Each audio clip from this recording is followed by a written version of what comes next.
Hello student, good morning everyone. आप सभी का स्वागत है विशेष फिजिक्स के ऑनलाइन क्लास में। तो आज हम नेक्स्ट यूनिट स्टार्ट करने जा रहे हैं, यूनिट नंबर 4, जिसका नाम है आपके पास, इसमें आपके पास दो चैप्टर है। एक तो मैग्नेटिक फील्ड से रिलेटेड है, मैग्नेटिक जिसमें प्रतिचुंबकत्व, लोह चुंबकत्व, अनुचुंबकत्व आता है। एक चैप्टर है आपके पास सुपर कंडक्टिविटी। तो इस यूनिट में आपके पास टोटल कितने चैप्टर है? 2 चैप्टर है। तो आज अपन फर्स्ट चैप्टर स्टार्ट करने जा रहे हैं, कौन सा? सुपर कंडक्टिविटी, अतिचालकता। तो सबसे पहले आज की जो क्लास है उसमें अपन क्या क्या पढ़ने वाले हैं वो मैं बता देता हूँ एक बार इंट्रोडक्शन के रूप में। सबसे पहले तो अपन को जानना है कि अतिचालकता क्या होती है, अतिचालकता से आप क्या समझते हैं। फिर इसके बाद इस टर्म का मीनिंग क्या होता है, फिजिकल मीनिंग क्या होता है, उसकी बात करेंगे। फिर इसके बाद इसके experiment feature of super conductivity, यानी जो भी पदार्थ अतिचालक होता है या सुपर कंडक्टर होता है तो उसमें कौन कौन से एक्सपेरिमेंटल कुछ लक्षण मिलते हैं, कुछ गुण मिलते हैं, उन गुणों की बात करेंगे। तो वैसे तो गुण बहुत सारे मिलते हैं, बट इस क्लास में आज अपन इन 3 गुणों की व्याख्या करेंगे। एक तो क्रांतिक ताप, दूसरा दीर्घस्थायी धारा, तीसरा क्रांतिक चुंबकीय क्षेत्र। तो लेट वी गो, स्टार्ट करते हैं अपन सुपर कंडक्टिविटी। तो सुपर कंडक्टिविटी किसे कहते हैं? तो देखो यहाँ पे मैंने आपके सामने एक ग्राफ बनाया है। ये ग्राफ आपको शायद क्लियरली दिख रहा होगा। तो ये जो ग्राफ है यहाँ पे क्या शो कर रहा है, देखो इसमें, इस ग्राफ को मैं थोड़ा सा एक्सप्लेन करता हूँ तो आपको सुपर कंडक्टिविटी का मीनिंग पता लगेगा। सबसे पहले मैं बात करता हूँ सुपर कंडक्टिविटी का वर्ड। ये जो अतिचालक पदार्थ वर्ड है ये किसने दिया था? ये दिया अपन को कामर्लिंग ऑनर्स ने। कब दिया? 1911 में। कब दिया? 1911 में कामर्लिंग ऑनर्स। क्या नाम है इसका? कामर्लिंग ऑनर्स। कई बार बुकों में ये थोड़ा सा नाम डिफरेंट भी मिलता है, पर आपको यही याद रखना है क्या कामर्लिंग ऑनर्स या ऑनर्स के रूप में मिलता है आपको कई बार। तो ये कब दिया गया? 1911 में दिया गया। और क्या दिए, किसने दिया था? कामर्लिंग ऑनर्स ने दिया था। उसके बाद यदि अपन बात करें कि ये क्या डिफाइन करता है, अतिचालकता कैसे होती है, क्या इसका फिजिकल मीनिंग होता है, तो अपन आते इस ग्राफ पे उसको समझने के लिए। तो देखो, जब कोई, सबसे पहले मैं क्या करता हूँ, कोई ऐसा पदार्थ लेता हूँ, मान लिया कि आपके पास पारा जानते हो सभी, Hg, पारा ले लेते हैं। तो पारा क्या होता है? एक तरह से अतिचालक पदार्थ होता है। अब ये अतिचालक कैसे होता है? तो ये कुछ ऐसी प्रॉपर्टी बताता है। तो कौन सी प्रॉपर्टी बताता है? देखो, मान लो कि मेरे पास क्या है, कोई अतिचालक है या कोई पारा है या Hg है, उसको मैं क्या करना चाहता हूँ? ठंडा करना चाहता हूँ। अब ठंडा कब होगा? जब कोई भी मटेरियल होता है, कोई धातु होती है, कोई पदार्थ होता है, वो ठंडा कब होता है? जब आप उसका टेम्परेचर क्या करोगे? गिराओगे। कोई वस्तु है, आपने गैस पर गर्म की, किसी वस्तु को ठंडा करना, इसका मतलब आग को कम करना पड़ेगा, गैस को बंद करना पड़ेगा, यानी हीट क्या करेगी, इसमें कम होगी, हीट कम होगी। इसका मतलब अपन कह सकते हैं कि वहां पे क्या होगा, उसका टेम्परेचर कम होगा। तो सेम यही कंसेप्ट है इसमें। तो ये पारा होता है, उसको मैं क्या करना चाहता हूँ, एक बार से ठंडा करना चाहता हूँ। ठंडा करने के लिए मैं यहाँ पे देखता हूँ ग्राफ में कुछ इसकी कैलकुलेशन की गई है। तो देखो यहाँ पे क्या था, जब ये टेम्परेचर था, इस टेम्परेचर की बात करते हैं तो इस टेम्परेचर पर कितना था?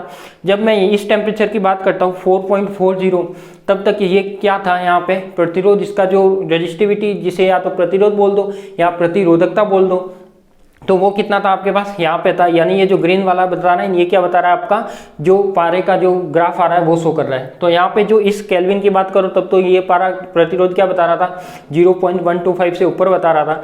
जब जैसे जैसे मैं टेम्परेचर कम कर रहा हूँ, अब मैं क्या आ गया? 4.30 पे आ गया। तो ये क्या हुआ? इसने प्रतिरोध को कम किया। क्या किया? कम किया। फिर मैं देखो 4.40 पर था, तब तो यहाँ पे था, 4.30 पर आ गया, मतलब यहाँ पे हो गया, मतलब थोड़ा सा क्या हो गया? डिक्रीज हो गया। चलो होने दो। फिर मैं थोड़ा सा और नीचे गया, मतलब 4.28, 4.28, 4.27 के समथिंग गया, तो ये क्या होगा? थोड़ा सा और नीचे गया। जैसे इसने मैं आया 4.20 के आसपास, यानी मान लो कि 4.20 के आसपास आया, तो वहाँ पे ये क्या बताएगा? 4.20। और इसका एग्जैक्ट यदि मान निकालो तो मान सकते हो आप 4.23 या ऐसे कोई समथिंग, ऐसी ये वैल्यू है जो हर बुक में अलग अलग मिलेगी। तो मैंने एक रेंज ली है कि 4.20 से 4.25 के बीच में कोई ऐसी रेंज है। तो ये क्या आपकी 4.20 से 4.25 के बीच की ऐसी रेंज है, जहाँ पर क्या होगा, जब अपन टेम्परेचर को 4.25 के आसपास करते हैं तो इसका जो ये रेजिस्टेंस है या प्रतिरोधकता है वो क्या हो जाती है? अचानक से गिर जाती है। क्या होती है? अचानक से गिर जाती है। और जब यहाँ तक तो था वो क्या हो रहा था? धीरे धीरे डिक्रीज हो रहा था। बट यहाँ आया, यहाँ आने के बाद वो क्या हुआ? अचानक से कम हो गया। जैसे ही अचानक से कम हुआ, इसका मतलब देखो, यदि मैं 4.2 की बात करूँ तो वो सीधा ही पहले तो कहाँ पे था? 0 पॉइंट लगभग कितना था? 120 का समथिंग था। यहाँ पे ये यदि मैं बात करूँ तो कितना था? 0.120 के समथिंग। कौन से टेम्परेचर पे? इस टेम्परेचर पे। यदि मैं बात करता हूँ 0 पॉइंट थोड़ा सा टेम्परेचर कम किया, यानी 4.20 के आसपास आया, तो ये टेम्परेचर कितना आ गया? सीधा आ गया आपके पास 0.020 के समथिंग, यानी सीधा गिरते गिरते देखो, वैसे अगर सही से डिक्रीज होता तब तो धीरे धीरे डिक्रीज होना चाहिए था, बट ये धीरे धीरे नहीं हुआ, क्या हुआ, अचानक से हुआ। यहाँ तक तो धीरे धीरे हुआ, फिर क्या होगा, इसमें अचानक से डिक्रीज हो गया। अचानक से डिक्रीज हो गया तो 4.20 पर कितना हो गया, ये लगभग 0.020 के समथिंग आ गया। मतलब यहाँ से यहाँ तक क्या हुआ, ये अचानक से डिक्रीज हुआ। और जब मैं इसको बात करूँ 4.12 केल्विन की, कितनी बात करूँ, 4.12 केल्विन की या फिर 1.5 केल्विन की, ऐसे कुछ समथिंग बात करता हूँ, तो वहां पे ये क्या हो जाती है, प्रतिरोधकता अचानक से क्या हो जाती है, शून्य हो जाती है। शून्य का मीनिंग है कि यहाँ पे क्या होना, 10⁻⁵ ओम प्रतिरोध मिलेगा शून्य पे। तो अपन कह सकते हैं कि जैसे जैसे मैंने टेम्परेचर को कम किया, जैसे जैसे टेम्परेचर को कम किया तो क्या हो रहा था, अपने पास प्रतिरोध कम हो रहा था, प्रतिरोधकता कम हो रही थी। तो यहाँ तक तो धीरे धीरे कम हुई। फिर क्या किया मैंने, 4.25 के समथिंग आया, तो वहाँ पे क्या आया, जब इसको टेम्परेचर को थोड़ा 4.20 के समथिंग किया तो उसकी प्रतिरोधकता अचानक से गिर गई, अचानक से यानी एकदम तेजी से गिर गई। तेजी से गिर के कितनी हो गई, लगभग 0.20 के समथिंग हो गई। और उसके बाद मैंने क्या किया, और थोड़ा सा टेम्परेचर को कम किया, यानी 4.20 से भी मैंने थोड़ा सा कम किया। तो यहाँ पे क्या हुआ, और वो गिर गई, और गिर के कितनी हो गई, प्रतिरोधकता लगभग शून्य के अग्रसर हो गई। यानी यहाँ पे देखो, ये प्रतिरोधकता लगभग कितनी हो गई, शून्य के आसपास हो गई, या फिर अपन कह सकते हैं कि ये 10⁻⁵ ओम के समथिंग हो गई। तो ऐसे कोई पदार्थ होते हैं जो इस तरीके, इस ग्राफ को एक्सप्लेन करते हैं, इस ग्राफ को वेरीफाई करते हैं, वही पदार्थ आपके पास क्या कहलाते हैं, अति चालकता कहलाते हैं। क्या कहलाते हैं, अति चालकता कहलाते हैं। मीनिंग आपको समझ में आ गया होगा। जैसे जैसे मैंने टेम्परेचर को कम किया, यहाँ पे क्या हो रहा था, प्रतिरोध धीरे धीरे कम हो रहा था। फिर क्या होगा, एक टेम्परेचर ऐसा आता है जहाँ पर वो प्रतिरोध क्या उछालता है, अचानक से गिर जाता है, और कितना हो जाता है, 0 हो जाता है। और वही यही पदार्थ का क्या कहलाता है, अति चालकता का गुणधर्म कहलाता है। यही पदार्थ का क्या कहलाता है, अति चालकता का गुणधर्म कहलाता है, जो ये वाली प्रॉपर्टी को फॉलो करता है। और इस ग्राफ को एक्सप्लेन करने वाला भी कौन था, कॉमनलिंग ऑनर्स ही था। क्या था, कॉमनलिंग ऑनर्स ही था। उसने ही पारे को क्या किया था, ठंडा किया था। देखो यहाँ पे मैंने लिख भी रखा है कि जब कोई पारा होता है, ये मान लिया कि कोई पारा है Hg, यहाँ पे मैंने क्या किया, 4.2 केल्विन तक ठंडा करते हैं, तो इसकी जो प्रतिरोधकता होती है वो क्या हो जाती है, लगभग 0 या 10⁻⁵ ओम के समथिंग हो जाती है। इसका प्रतिरोध कितना हो गया, 10⁻⁵ ओम। अब आप ये भी जानते हो, प्रतिरोधकता और चालकता यानी रेजिस्टिविटी और कंडक्टिविटी दोनों एक दूसरे से कैसी होती है, यूनिवर्सल होती है। जब प्रतिरोधकता कम हो रही है, इसका मतलब चालकता बढ़ रही है। तो आप यहाँ पे ऐसे भी बोल सकते हो कि जैसे जैसे मैंने टेम्परेचर को कम किया तो उसकी चालकता में क्या हुई, अचानक वृद्धि हुई। चालकता में अचानक वृद्धि मतलब प्रतिरोधकता में कमी। तो प्रतिरोधकता में कमी हुई, चालकता में वृद्धि हुई, इसका मतलब यही क्या हो गया, आपका सुपर कंडक्टर हो गया। तो इस वाले ये वाले जो पदार्थ होते हैं वही आपके क्या कहलाते हैं, अति चालक पदार्थ कहलाते हैं। क्या कहलाते हैं, अति चालक पदार्थ कहलाते हैं। तो कॉमनलिंग ऑनर्स ने क्या बताया कि जैसे जैसे टेम्परेचर को कम किया, उसमें क्या हुआ, प्रतिरोधकता में अचानक से वृद्धि, अचानक से कमी हुई, और वो कितनी हो गई, गिरकर 0 हो गई। और ऐसे जो गुण शो करेगा वो क्या करे, वो क्या कहलाएंगे आपके पास, अति चालक। और ये जो पदार्थ का गुण है यही क्या कहलाता है, अति चालक गुण कहलाता है। और ऐसे पदार्थ जो अति चालक गुण रखते हैं वो क्या कहलाते हैं, अति चालक पदार्थ कहलाते हैं, या तो सुपर कंडक्टर मैटर कहलाते हैं। ठीक है, सुपर कंडक्टर मैटर कहलाते हैं। तो इस तरीके से इसने तो जो दिया था वो केवल क्या दिया था, Hg का, बट ऐसी कई सारी धातु होती है, कई सारी मिश्र धातु, उपधातु, बहुत सारे ऐसे पदार्थ होते हैं जो ये वाले गुण को शो करते हैं। तो यहाँ पे ये एक बहुत बड़ा फिजिक्स में इफेक्ट था, सुपर कंडक्टिविटी। आज भी इस पे रिसर्च बड़े बड़ी जगह पे चल रही है। राजस्थान में भी काफ़ी जगह इसकी सुपर कंडक्टिविटी की जो रिसर्च है वो आज भी रनिंग में। ठीक है, तो ये आपका क्या था, सुपर कंडक्टिविटी। अब इसके जो एक्सपेरिमेंटल फीचर आते हैं, experimental feature of super conductor, यानी प्रायोगिक के बेस पे, यानी कॉमनलिंग ऑनर्स ने ये सब क्या किया, प्रैक्टिकली इंस्ट्रूमेंट निकाले थे, यानी एक्सपेरिमेंटली निकाले थे। तो उसने क्या किया कि यहाँ पे कुछ ऐसे अपन को दो ऐसी कुछ प्रॉपर्टी समझाई है, जैसे क्रांतिक ताप हो गया, दीर्घस्थायी धारा हो गई, क्रांतिक चुंबकीय क्षेत्र हो गया। तो इनको अपन समझेंगे एक एक। तो सबसे पहले तो अपन क्या करते हैं, आपको नोट्स के रूप में ये वाला जो ग्राफ है ये, और जो प्रतिरोधकता का मीनिंग है, या सॉरी अति चालकता का मीनिंग है, सुपर कंडक्टिविटी का मीनिंग, वो आपको पहले लिखा देते हैं, फिर अपन इसके टॉपिक पे आते हैं, इसके एक्सपेरिमेंट फीचर पे। तो सबसे पहले तो आप लिखिए अति चालकता, और उसमें लिखिए यूनिट लगा लीजिए, यूनिट नंबर 4 अति चालकता। फिर उसमें आपको लिखना है तो वो लिखना स्टार्ट कीजिए।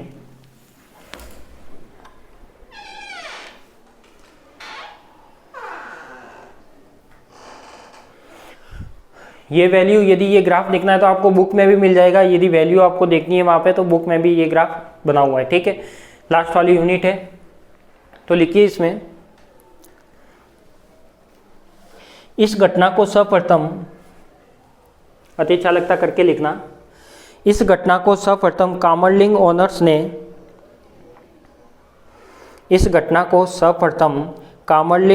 ने न्यून ताप पर पारे की प्रतिरोधकता ज्ञात करते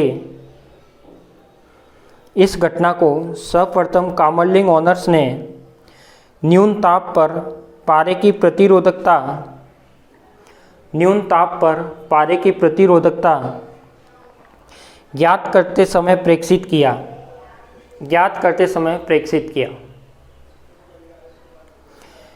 फिर लिखो इसके अनुसार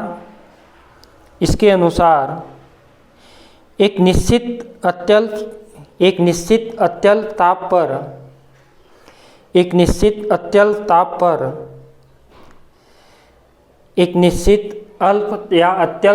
पर धातु की प्रतिरोधकता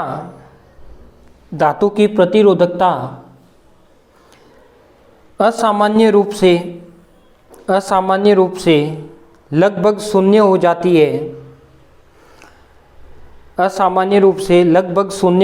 है या चालकता में अत्यधिक वृद्धि हो जाती है।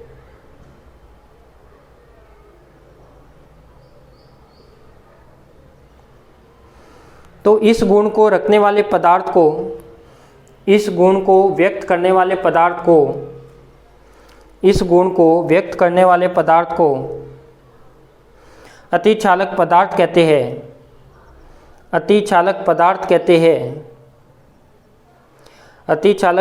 कहते हैं और यह गुण अतिचालकता कहलाता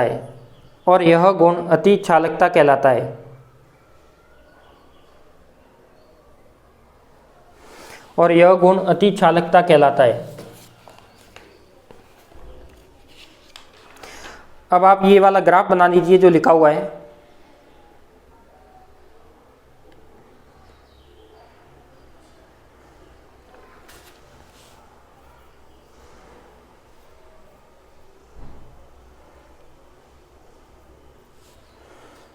ग्राफ बना लीजिए, जो आपके सामने ग्राफ बन रहा है वो बना दीजिए। ग्राफ बनाइए, फिर अपन इस ग्राफ के बारे में 2-4 लाइन लिखते हैं, फिर अपन इस टर्म पे आते हैं जो आपके सामने तीनों टर्म है। देखो ये आपकी लास्ट यूनिट है, यूनिट नंबर 4।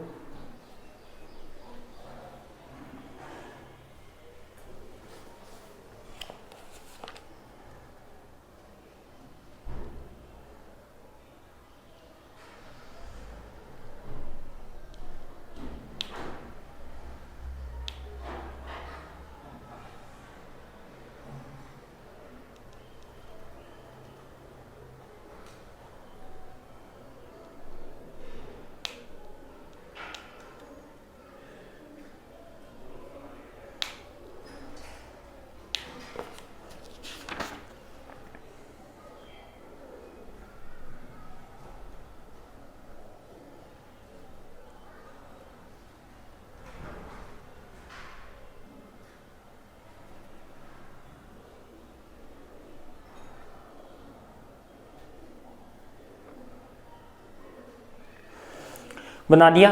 फिर लिखिए कि इस चित्र में पारे का या Hg का प्रतिरोध का ताप के साथ परिवर्तन बताया गया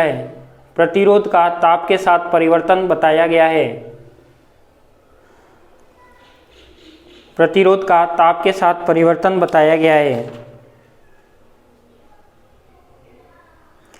कामरलिंग ओनर्स ने बताया कि जब पारे को 4.2 केल्विन ताप से नीचे ठंडा किया जाता है, जब पारे को 4.2 केल्विन ताप से नीचे ठंडा किया जाता है, जब पारे को 4.2 केल्विन ताप से नीचे तक ठंडा किया जाता है तो इसकी प्रतिरोधकता कम होकर शून्य की ओर अग्रसर हो जाती है। तो इसकी प्रतिरोधकता कम होकर शून्य की ओर अग्रसर हो जाती है। तो इसकी प्रतिरोधकता कम होकर शून्य की ओर अग्रसर हो जाती है और इसकी चालकता बढ़ जाती है, और इसकी चालकता बढ़ जाती है, और इसकी चालकता बढ़ जाती है।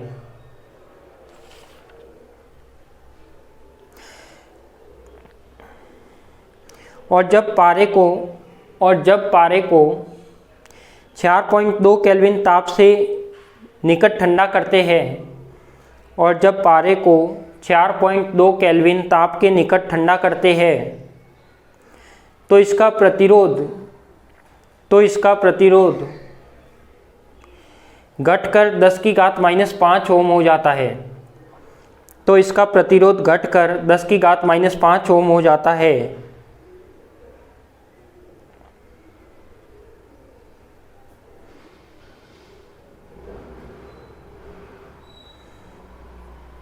(10⁻⁵ ओम हो जाता है।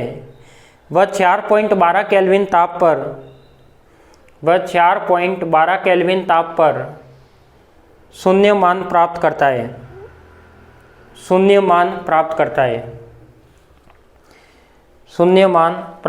है। तो देखो, जो मैंने आपको समझाया है वही आपको लिखाया है। तो क्या बताया कि इसमें जैसे जैसे आप क्या किया, मैंने टेम्परेचर को कम करना चाहा, टेम्परेचर को कम किया तो ये प्रतिरोध क्या हो गया, घटने लग गया, और 4.2 पर आकर ये क्या हो गया, अचानक से घट गया और कितना हो गया, लगभग 0 के समथिंग हो गया। और 4.12 केल्विन पर वो कितना दे देगा, लगभग 0 दे देगा। तो यही क्या कहलाता है, पदार्थ का अतिचालकता का गुणधर्म कहलाता है। जरूरी नहीं है कि यहाँ पे पारा ही अतिचालकता गुणधर्म दर्शाएगा, बहुत सारे यौगिक होते हैं, बहुत सारे मिश्र धातु होती है, भाई कई सारी धातुएं आजकल खोजी जा चुकी है जो अतिचालकता गुण को दर्शाती है। तो इस तरीके से अपन कह सकते हैं कि ये जो पदार्थ है वो कैसा कहलाता है, ये जो गुण रखता है वो कैसे, कौन से पदार्थ है, अतिचालक पदार्थ है। ये जो गुण कहलाता है वो कौन सा कहलाता है, अतिचालक गुण कहलाता है। जैसे जैसे मैं टेम्परेचर को कम करूंगा, ताप कम करूंगा तो क्या होगा, प्रतिरोध कम होगा, प्रतिरोध कम होगा तो चालकता बढ़ेगी। ठीक है, ये चीज ध्यान रखना। तो यहाँ पे मैंने यही चीज लिखाई है कि या तो प्रतिरोधकता का अचानक रूप से कम होना या फिर शीघ्रता से चालकता का बढ़ना, ये दोनों एक ही चीज है। क्योंकि चाहे प्रतिरोधक का कम होना बोलो या चालकता का बढ़ना बोलो, ये क्या होते हैं, एक दूसरे के इन्वर्सली प्रोपोर्शनल होते हैं। तो अपन दोनों में से कोई भी टर्म एक टर्म काम में ले सकते हैं। तो ये आपकी क्या हो गई, इस ग्राफ की व्याख्या हो गई। ठीक है, तो यहाँ तक तो मैं हटा दूँ इसको, ये तो आपने लिख लिया। अब अपन आते हैं किस पे, नेक्स्ट आते हैं अपन इसके जो फीचर है, एक्सपेरिमेंटल फीचर है, उस पर आते हैं। फर्स्ट फीचर है कि अतिचालकता के प्रायोगिक लक्षण, यानी experiment of future of super conductivity. क्या है experiment future of super conductivity? तो फर्स्ट की बात करते हैं। फर्स्ट है आपका क्रिटिकल टेम्परेचर, क्रांतिक ताप।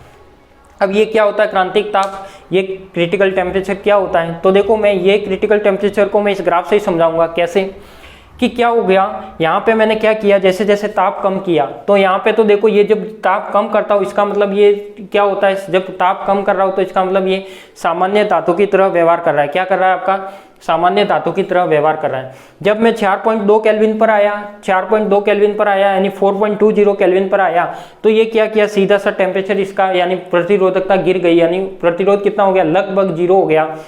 तो मैं कह सकता हूं कि जैसे ये प्रतिरोध लगभग क्या हो गया, 0 हो गया, मतलब इसके जो नीचे था, जो इसके वाले यानी ये जो ये वाला जो पॉइंट था, ये वाला पॉइंट, अब चाहे कितना भी हो 4.20 मानते हैं वैसे एवरेज में अपन, तो ये पॉइंट था। इसके बाद क्या हुआ, टेम्परेचर को कम करने पर ये अचानक से क्या हो गया, 0 हो गया, चालकता अचानक से क्या हो गई, बढ़ गई। तो ये इसका क्या कहलाएगा, एक तरह से क्रिटिकल टेम्परेचर कहलाएगा। तो इसको डिफाइन करना होगा तो कैसे करोगे कि ऐसा ताप या वह ताप जिस पॉइंट पर क्या होता है, उस ताप, मान लिया कि कोई ताप है, कौन सा ताप है, मान लिया कि ये क्या है आपका 4.20 केल्विन ताप है। ठीक है, यदि इससे कम ताप पर की बात करें तो वो पदार्थ कैसा होगा, अतिचालक होगा, क्योंकि उसकी प्रतिरोधकता क्या हो रही है, 0 के लगभग हो रही है, चालकता क्या हो रही है, बढ़ी हुई मिल रही है। तो यहाँ पे आपको पता लगेगा कि जो 4.20 केल्विन है ये क्या है आपका, एक तरह से क्रिटिकल टेम्परेचर है। इससे यदि कम ताप पर बात करेंगे तो पदार्थ कैसा रहेगा, अतिचालक अवस्था में रहेगा। यदि इससे ज्यादा ताप पर बात करेंगे यानी इससे अधिक ताप पर बात करेंगे तो वो क्या करेगा, सामान्य धातु की तरह व्यवहार करेगा, वह अतिचालक नहीं रहेगा। तो इस तरीके से कह सकते हैं कि वह ताप या ऐसा ताप जिस पर क्या होता है, एक निश्चित ताप पर उसके नीचे की बात करें तो वो अतिचालक गुण दर्शाएगा, यदि ऊपर की बात करें तो वो अतिचालक गुण नहीं दर्शाएगा। तो इस तरीके से ये आपका क्या डिफाइन होता है, क्रिटिकल टेम्परेचर डिफाइन होता है। क्या डिफाइन होता है, क्रिटिकल टेम्परेचर डिफाइन होता है। तो लिखिए आप क्रांतिक ताप के बारे में, फर्स्ट लगाइए आप क्रांतिक ताप और उसमें लिखिए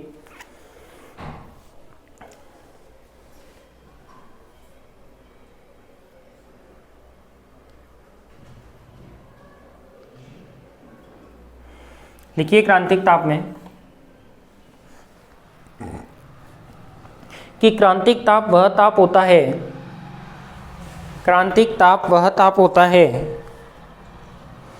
जिससे कम ताप पर पदार्थ को ठंडा करने पर, क्रांतिक ताप वह ताप होता है जिससे कम ताप पर पदार्थ को ठंडा करने पर, क्रांतिक ताप वह ताप होता है जिससे कम ताप पर पदार्थ को ठंडा करने पर वह पदार्थ का प्रतिरोध शीघ्रता से कम हो जाता है। क्रांतिक ताप वह ताप होता है जिससे कम ताप पर पदार्थ को ठंडा करने पर पदार्थ का प्रतिरोध शीघ्रता से कम हो जाता है या शून्य की ओर अग्रसर होता है, या शून्य की ओर अग्रसर होता है। और क्रांतिक ताप से अधिक ताप पर, और क्रांतिक ताप से अधिक ताप पर पदार्थ सामान्य चालक अवस्था में, और क्रांतिक ताप से अधिक ताप पर पदार्थ सामान्य चालक अवस्था में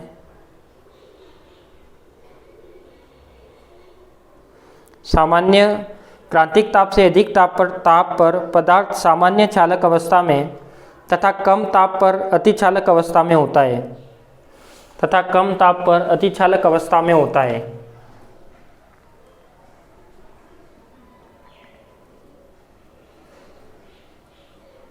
लिख लेना Hg का क्रांतिक ताप 4.12 केल्विन है, 4.12 केल्विन है। Hg का संक्रमण या क्रांतिक ताप 4.12 केल्विन है, क्योंकि 4.12 केल्विन ताप पर, क्योंकि 4.12 केल्विन ताप पर पारे की प्रतिरोधकता शून्य हो जाती है, या पारे का प्रतिरोध शून्य हो जाता है। 4.12 आपको कहाँ बताएगा, लगभग यहाँ बताएगा, ठीक है। 4.12 केल्विन पर पारे की प्रतिरोधकता का मान शून्य हो जाता है।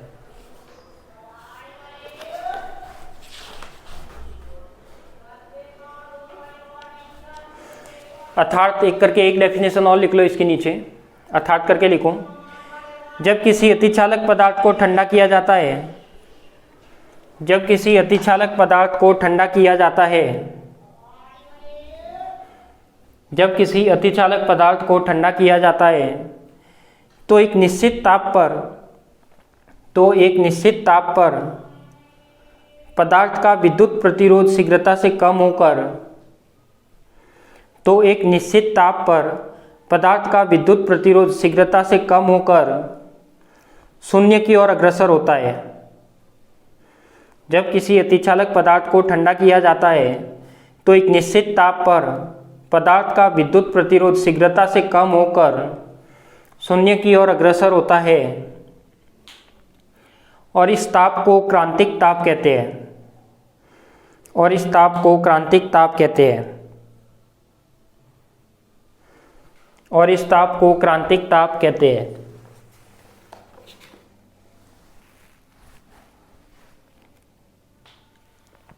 अब नेक्स्ट पॉइंट देखो, क्रांतिक ताप आपका हो गया तो क्रिटिकल टेम्परेचर आपको समझ में आ गया होगा, जो ग्राफ बता रहा है, यानी एक ऐसा फिक्स पॉइंट होता है जिससे कम ताप पर तो क्या हो, वो अतिचालक बन जाए, और उससे अधिक ताप पर वो क्या बन जाए, वापस नॉर्मल कंडक्टर बन जाए, ठीक है। तो ये क्या हो गया, आपका क्रांतिक ताप हो गया। सेकेंड पॉइंट लगाओ आप, जो दूसरी प्रॉपर्टी है वो है आपके पास दीर्घ स्थायी धारा। सेकेंड पॉइंट लगाओ आप, दीर्घ स्थायी धारा। दीर्घ स्थायी धारा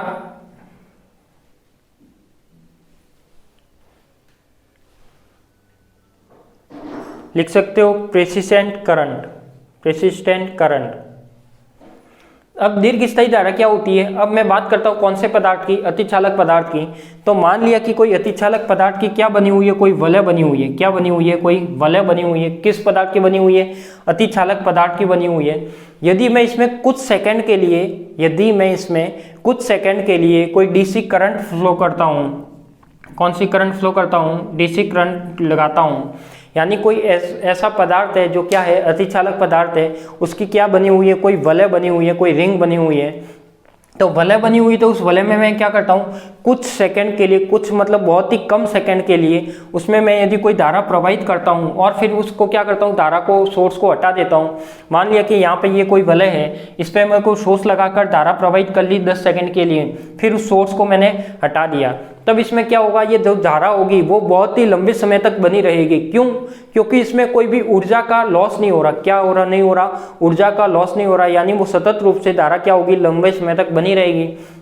कई बार अपन पदार्थ में देखते हैं कि कई बार अपन ऐसे प्रैक्टिकल भी आप देख चुके होंगे, यदि किसी ने छोटे कुछ इंस्ट्रूमेंट आते हैं उस पर प्रैक्टिकल किया हो, तो कैसे कि मैंने क्या किया, किसी पर करंट लगाया, कोई बैटरी लगाई, कोई सोर्स लगाया, फिर मैंने क्या किया, उस बैटरी को हटा दिया या सोर्स को हटा दिया, तो वहाँ पे क्या हुआ, वो करंट आता रहता है। तो उसी टाइप से अपन कहते हैं कि ये वाला जो पदार्थ है वो क्या कहलाता है, आपका क्या कहलाता है, अतिचालक पदार्थ कहलाता है। तो ये जो वलय बनी हुई है किसकी है, अतिचालक पदार्थ की है। कुछ समय या कुछ अल्प समय के लिए इसमें धारा प्रवाहित करे और वो धारा क्या हो, लंबे समय तक उसमें अनवरत रूप से बनी रहे, कंटिन्यूसली बनी रहे, तो वही आपका क्या कहलाएगी, दीर्घस्थायी धारा कहलाएगी। क्या कहलाएगी? दीर्घस्थायी धारा कहलाएगी। तो दीर्घ का मीनिंग है कि लंबे समय तक बना रहना।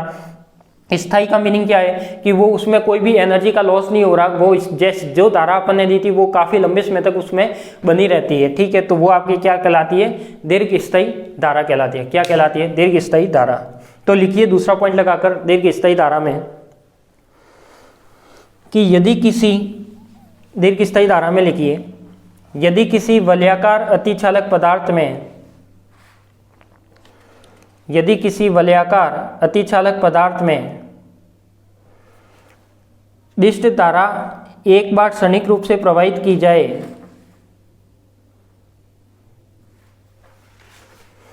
लिखिए यदि किसी वलयाकार अतिचालक पदार्थ में,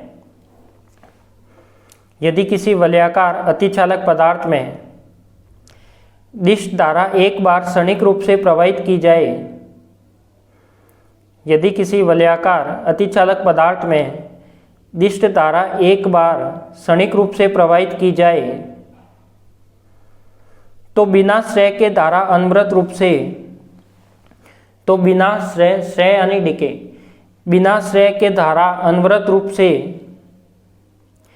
1 वर्ष से अधिक समय तक प्रवाहित होती रहती है। 1 वर्ष से अधिक समय तक प्रवाहित होती रहती है। इस धारा को दीर्घस्थायी धारा कहते हैं। इस धारा को दीर्घस्थायी धारा कहते हैं।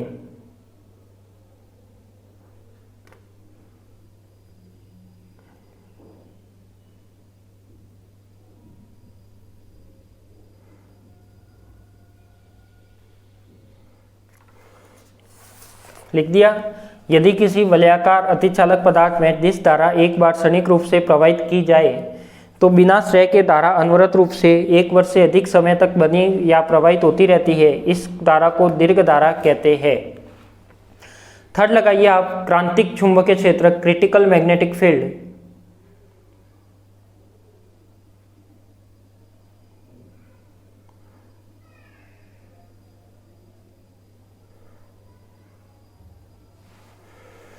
फिर लगाइए इसमें क्रिटिकल मैग्नेटिक फील्ड, क्रांतिक चुंबकीय क्षेत्र। अब मैं बात करता हूँ किसकी, थर्ड वाले पॉइंट की। थर्ड प्रॉपर्टी आपकी critical magnetic field, experimental feature चल रहे हैं अपने। तो देखो सब मैं बात करता हूँ किसकी, क्रिटिकल मैग्नेटिक फील्ड यानी क्रांतिक चुंबकीय क्षेत्र, क्रांतिक चुंबकीय क्षेत्र। ठीक है, अब इसमें क्या होगा, देखो क्रांतिक मैग्नेटिक फील्ड। अब मैं बात करता हूँ, जैसे आपका क्रांतिक टेम्परेचर था, तो क्रांतिक टेम्परेचर क्या बता रहा था, क्रिटिकल टेम्परेचर क्या बता रहा था, क्रांतिक ताप क्या बता रहा था कि ऐसा कोई पदार्थ का वह पॉइंट या वह ताप जिसके नीचे वो क्या बन जाए, अतिचालक बन जाए, और उसके ऊपर क्या बन जाए, सामान्य चालक बन जाए। सेम वही कंसेप्ट है आपका क्रांतिक चुंबकीय क्षेत्र, यानी चुंबकीय क्षेत्र में क्या होता है, कोई ऐसा मैग्नेटिक फील्ड, क्रांतिक चुंबकीय क्षेत्र यानी कोई ऐसा मैग्नेटिक फील्ड, या फिर मान लिया कि कोई बाह्य मैग्नेटिक फील्ड है, कोई बाह्य चुंबकीय क्षेत्र है, मान लिया कोई बाह्य चुंबकीय क्षेत्र है, वहां पर आप यदि अतिचालक पदार्थ को ले जाके रख देते हो, क्या है आपके पास, कोई मैग्नेटिक फील्ड है, मान लिया कि ये आपका क्या है, कोई मैग्नेटिक फील्ड है, ये आपका क्या है, कोई मैग्नेटिक फील्ड है। ठीक है, मैग्नेटिक फील्ड आप जानते हो दो तरह से अपन डिनोट करते हैं, एक तो डॉट से और एक क्रॉस से। ये आपका मैग्नेटिक फील्ड था कोई भी, इसमें मैंने क्या किया, कोई भी अतिचालक पदार्थ को ले जाकर रख दिया, यानी मान लो कि Hg को ले जाकर रख दिया। इस Hg को ले जाकर रखा तो यहाँ पे क्या होगा, ये अतिचालक पदार्थ क्या करेगा, इसमें जो अतिचालकता वाला गुणधर्म है यानी जो अतिचालकता वाला गुण है वो क्या हो जाता है, ये लुप्त कर देता है या नष्ट कर देता है। क्या कर देता है, नष्ट कर देता है। तो देखो सबसे पहले क्या था, आपके पास इतना मैग्नेटिक फील्ड था, यहाँ पे ये मैग्नेटिक फील्ड था, यहाँ ये मैग्नेटिक फील्ड था, ठीक है। यहाँ पर जब मैंने Hg रखा तब इसका गुण नष्ट नहीं हुआ, थोड़ा सा कम जरूर हुआ। जब मैग्नेटिक फील्ड में कि मैंने अतिचालक पदार्थ को रखा तो इसमें जो अतिचालक वाला गुण था उसमें कमी जरूर हुई पर कम नष्ट नहीं हुआ। और यहाँ पे मैंने क्या बढ़ाया, अब मैग्नेटिक फील्ड को बढ़ा दिया। क्या बढ़ा दिया, मैग्नेटिक फील्ड को बढ़ा दिया। और फिर मैं Hg को ले जाकर रखता हूँ तो वहाँ पे क्या हो जाता है, ये तो वहाँ पर क्या हो जाता है, ये इसका जो Hg का जो गुणधर्म है अतिचालकता वाला, जो सुपर कंडक्टिविटी का गुणधर्म है वो क्या हो जाता है, बिल्कुल शून्य हो जाता है या नष्ट हो जाता है। और जब आपको पता है कि जब अतिचालकता वाला पदार्थ ही नष्ट, जो अतिचालक पदार्थ का जो गुण था वही नष्ट हो गया तो वो किस तरह व्यवहार करेगा, किस तरह व्यवहार करेगा, अपना सामान्य चालक की तरह, ठीक है। तो यही आपका ऐसा कोई मैग्नेटिक फील्ड जिसमें क्या हो, उसका अतिचालकता के गुण में कमी आ जाए या उसको संपूर्ण रूप से नष्ट कर दे, तो संपूर्ण रूप से नष्ट करे वही क्या कहलाएगा, उसका क्रांतिक चुंबकीय क्षेत्र कहलाएगा। तो लिखिए इसमें क्रांतिक चुंबकीय क्षेत्र में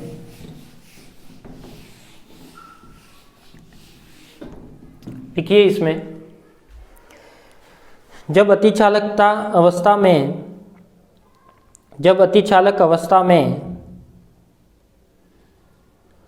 पदार्थ पर बाह्य चुंबकीय क्षेत्र आरोपित किया जाता है,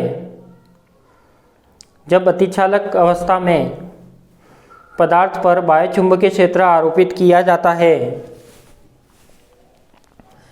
जब अतिचालक अवस्था में पदार्थ पर बाह्य चुंबकीय क्षेत्र आरोपित किया जाता है तो उसके अतिचालकता के गुण में कमी आ जाती है, तो उसके अतिचालकता के गुण में कमी आ जाती है, तो उसके अतिचालकता के गुण में कमी आ जाती है। अतः चुंबकीय क्षेत्र के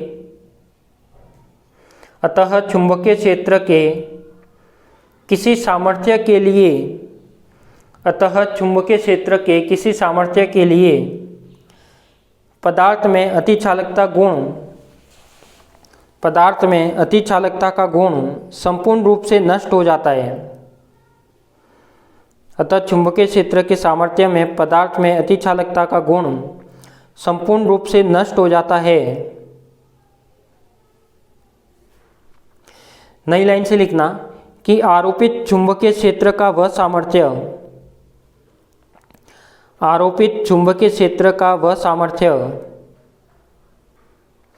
जो पदार्थ के अतिचालक गुण को नष्ट करने के लिए आवश्यक होता है, जो पदार्थ के अतिचालकता गुण को नष्ट करने के लिए आवश्यक होता है, क्रांतिक चुंबकीय क्षेत्र कहलाता है।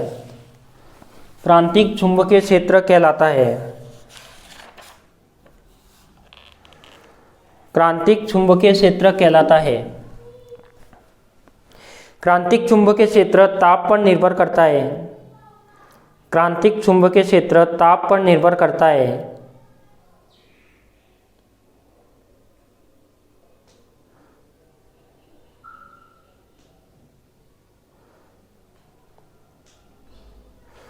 अब इसका एक ग्राफ है वो देखना।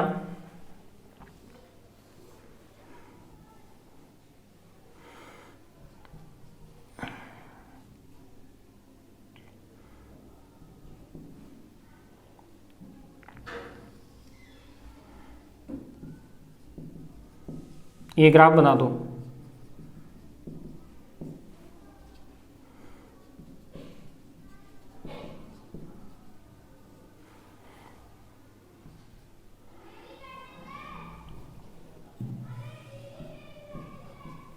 ग्राफ बना दो। ये यहाँ पे ध्यान रखना, ये ताप है और ये क्या है, आपका मैग्नेटिक फील्ड है।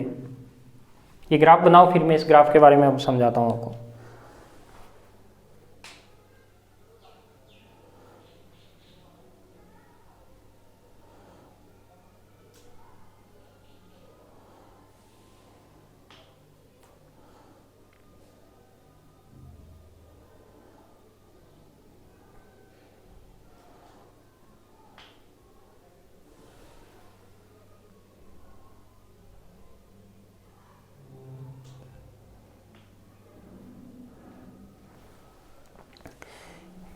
बना दिया। अब इसमें देखो ये क्या बता रहा है आपका, ताप के साथ परिवर्तन बता रहा है किसका, मैग्नेटिक फील्ड चुंबकीय क्षेत्र का। तो यहाँ पे देखो आपके पास ये क्या है आपका BC0 पॉइंट है, यानी मैंने मान लिया ये क्या है आपका TC0 है, ठीक है। यानी यहाँ पे मैं क्या कहना चाहता हूँ, यदि मैं बोल दूँ कि यहाँ पे क्या लिया मैंने, टेम्परेचर को क्या लिया, 0 केल्विन लिया, क्या लिया, टेम्परेचर आपका किस में आई है 0 केल्विन लिया। यदि मैं इसको 0 पे लेता हूँ तो ये क्या होगा, यहाँ पे जब 0 लेता हूँ टेम्परेचर 0 लेने पर ये क्या होगा, BC होगा, वो क्या होगा उसका अधिकतम होगा। जैसे जैसे मैं टेम्परेचर को आगे बढ़ाता हूँ तो देखो यहाँ पे मैं जैसे जैसे टेम्परेचर को मान लिया 0 से यहाँ ला लिया, तो इसमें क्या हुआ, मैग्नेटिक फील्ड कम होगा, यहाँ पे लाया और मैग्नेटिक फील्ड कम होगा, यहाँ पे लाया और मैग्नेटिक फील्ड कम होगा और कम होगा। इसका मतलब मैं कह सकता हूँ कि जैसे जैसे टेम्परेचर को मैं कम करता जा रहा हूँ, क्या करता जा रहा हूँ, टेम्परेचर को जैसे जैसे मैं धीरे धीरे कम करता जा रहा हूँ तो उसका जो मैग्नेटिक फील्ड है वो क्या हो रहा है, परवलयिक रूप से क्या हो रहा है, कम हो रहा है। ये आपका क्या बता रहा है, एक तरह से पैराबोलिक इक्वेशन के रूप में बता रहा है। तो मैं कह सकता हूँ कि यहाँ पे जो आपका जैसे जैसे टेम्परेचर कम होगा तो उसमें क्या होगा, जो मैग्नेटिक फील्ड है वो क्या होगा, परवलयिक रूप से कम होगा। और यदि मैं इस पॉइंट पे आ जाता हूँ, ये पॉइंट कौन सा है आपका, क्रिटिकल टेम्परेचर TC यानी क्रांतिक ताप। तो यदि मैं TC ताप पर आ जाता हूँ तो उसका जो मैग्नेटिक फील्ड है वो कितना हो जाता है, यहाँ पे आपका 0 हो जाता है। तो अपन कह सकते हैं कि इसमें के जो नीचे यानी इस ग्राफ के अंदर ये वाली जो पदार्थ की बात करें अपन, जो ये वाला है, ये वाला क्या रीजन बता रहा है आपका, अतिचालक पदार्थ को बताएगा। और ये वाला इसके जो बाहर वाला पदार्थ है वो क्या बताएगा, सामान्य चालक। तो इसमें क्रिटिकल टेम्परेचर में भी यही बताया था कि कोई TC टेम्परेचर होता है, उसके बाहर की बात करें तो सामान्य चालक होगा, अंदर की बात करें कौन सा होगा, अतिचालक होगा। सेम कंसेप्ट है किसका, मैग्नेटिक फील्ड का। तो ये ग्राफ बना दिया, इसमें लिखिए आप कि 0 केल्विन ताप पर BC का मान अधिकतम, 0 केल्विन ताप पर BC का मान अधिकतम, BC का अधिकतम यानी BC0, क्या लिखना B0, तो BC का मान अधिकतम यानी BC और ब्रैकेट में क्या करना 0। 0 केल्विन ताप पर BC का मान अधिकतम BC0 होता है तथा ताप में वृद्धि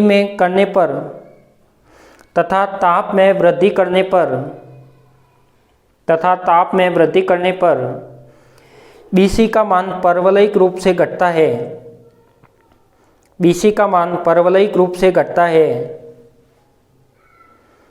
BC का मान परवलयिक रूप से घटता है और TC ताप पर BC का मान शून्य हो जाता है, और TC ताप पर BC का मान शून्य हो जाता है। अतः सूत्र के रूप में, अतः नई लाइन से लिखना, सूत्र के रूप में BC ब्रैकेट में लिखना T, BC ब्रैकेट में लिखना T की ताप पर निर्भरता को, सूत्र के रूप में BC ब्रैकेट में लिखना T, ये फॉर्मूला आपका BC T is equal to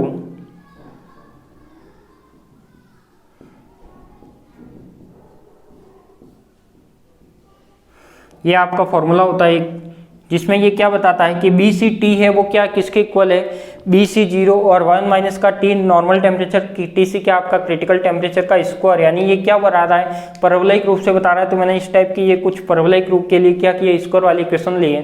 तो यहाँ पे क्या होगा, जो BCT है ये तो क्या आपका जो क्रिटिकल मैग्नेटिक फील्ड है किसी टेम्परेचर पर, वो BC0 क्या है जो उसका अधिकतम मैग्नेटिक फील्ड था, यानी अधिकतम मैग्नेटिक फील्ड क्या था BC0 और 1 माइनस T अपॉन में TC का स्क्वायर। तो इसमें लिखो सूत्र के रूप में BCT की, BC ब्रैकेट में T की ताप पर निर्भरता को निम्न समीकरण से व्यक्त करते हैं, निम्न समीकरण से व्यक्त करते हैं।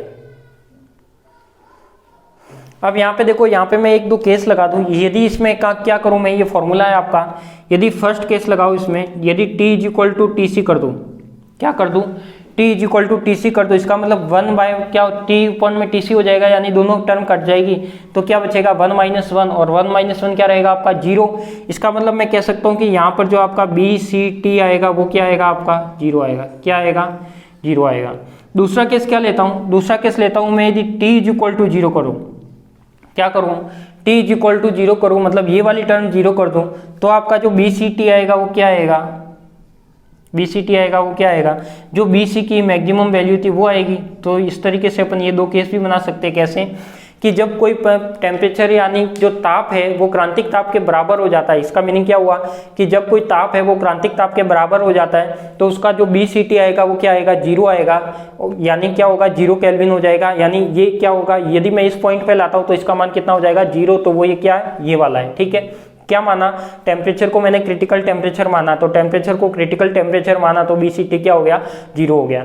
इसी प्रकार दूसरा क्या था आपके पास, यदि मैं टेम्परेचर को 0 मानता हूँ, TC को नहीं मानता, ओनली टेम्परेचर को 0 मान रहा हूँ, यानी मैं यहाँ पे बात कर रहा हूँ इस 0 वाले पे।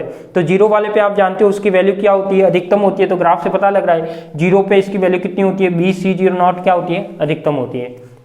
तो इस तरीके से ऐसे ये आप दो केस भी लिख लो बना के अलग से, कि जब कोई ताप जब कोई ताप क्रांतिक ताप के बराबर हो जाता है, केस फर्स्ट लगा के लिख लो इसमें, केस फर्स्ट इसमें लिखो, जब कोई ताप क्रांतिक ताप के बराबर हो जाता है, जब कोई ताप क्रांतिक ताप के बराबर हो जाता है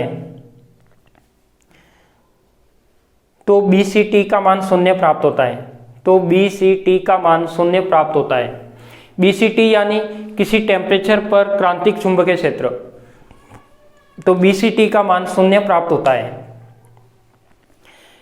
सेकंड लिखो, T = 0 पर, यानी सेकंड केस लगा के लिखो, यदि ताप 0 हो, यदि ताप 0 हो तो BCT का मान, यदि ताप 0 हो तो BCT का मान अधिकतम प्राप्त होता है, अधिकतम प्राप्त होता है।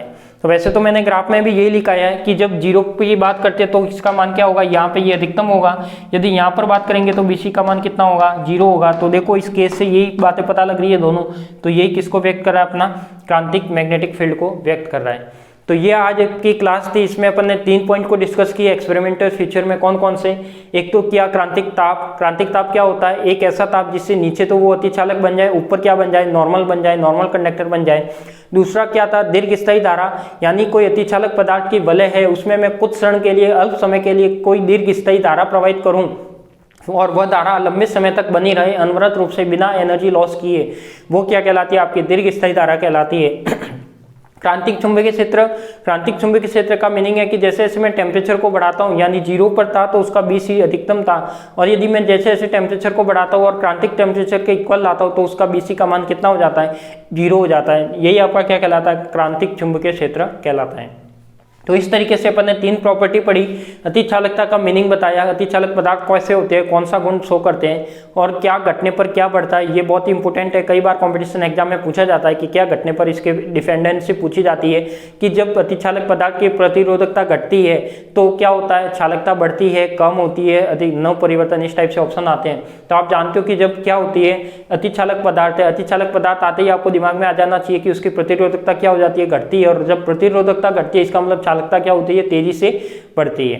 तो आज के लिए तो इतना ही, फिर अपन नेक्स्ट क्लास में अपन बात करेंगे इसके आगे वाली प्रॉपर्टी की, जिसमें माइनर इफेक्ट है, टाइप फर्स्ट और टाइप सेकंड टाइप के सुपर कंडक्टर है, ठीक है, तो उसकी बात करेंगे। तो आज के लिए तो इतना ही, मिलते हैं अपन नेक्स्ट क्लास में नए टॉपिक के साथ। टॉपिक क्या रहेगा, इसके आगे की प्रॉपर्टी रहेगी वही माइनर इफेक्ट वगैरह है, कुछ इंपॉर्टेंट टॉपिक है, कई बार एग्जाम में आ चुके, तो उसकी बात करेंगे। तो आज के लिए इतना ही, आप सभी को धन्यवाद।